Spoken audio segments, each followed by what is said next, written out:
Hey guys, Bryce here. We're here at the Australian launch for the Tenere World Raid. It's very exciting, especially for me.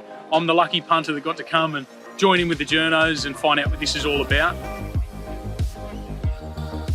We arrived last night, we had a nice presentation. We've learned a lot about the bike so far. I just didn't know how much went into bringing a new bike to market. The detail that the guys went in through the presentation and the slides was just really fascinating. And it was pretty funny. Probably what I'm most looking forward to is testing out that new suspension. I know it's been a pretty big hype, fuel capacity. One thing that did excite me, it might not excite everyone, but is the bigger foot pegs from factory. Windy today, it's pretty hot, but I think we're all going to enjoy it. All right, let's get into it. How do we take the screen view? Scroll till you get ABS mode and press the button quickly.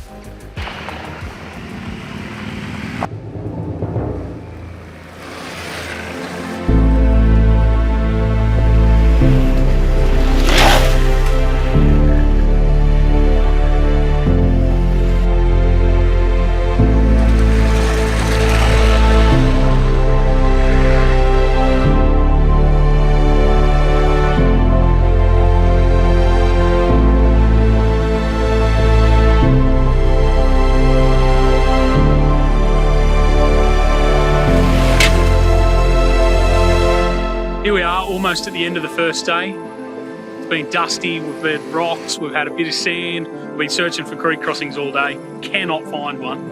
It's been ideal to have both the normal Tenere and the World Raid here, so we've got real world comparisons. We've been switching the bikes around, and it's great to be able to pick bits and pieces out of both that we really like to get a really good idea of the improvements made. We've got the guys in the background getting some hero shots.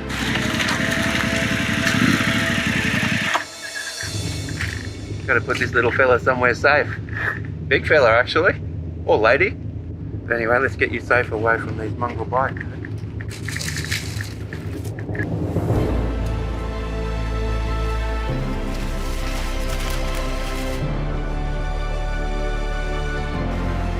It's been great getting the perspective of some of the journos. You know, you often read in magazines or online some of their work.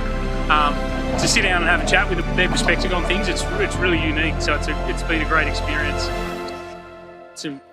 Hey mate. Tell them you ride with a chubby. I'm sorry, I know you were coming. You're right. Here we are, day 2. Weather's nice today. It's a little bit cooler, thank goodness. I've heard there's some significantly harder stuff coming today, which I'm really looking forward to. We're really going to test these World Raids, especially in their standard trim. Greg and the Ride ADV team have done 8,000 Ks on their World Raid already, so it's going to be good. We'll go and get him and have a quick chat about what he's learned about it. So basically the first thing we learned straight out of the box is the bike's a lot more ready than the other model. We don't need to make the suspension changes, or we haven't to date. Threw some racks on, bars are a personal preference, but out of the box, the thing's just a lot closer to what we'd like to use.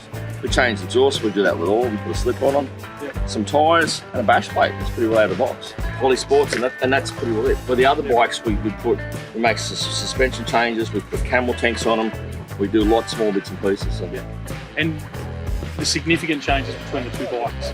The suspension's the biggest thing out of the box, fuel capacity, and for me, it's the height of this nut here. So if you look at a standard one, the fuel tank's up here. Yeah.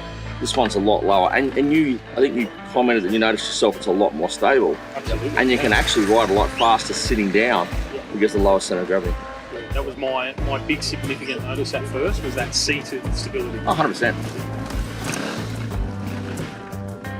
In the right hands, these World Raids are really capable bikes. I don't know if it's just the suspension, probably the rider more so, but they are incredible.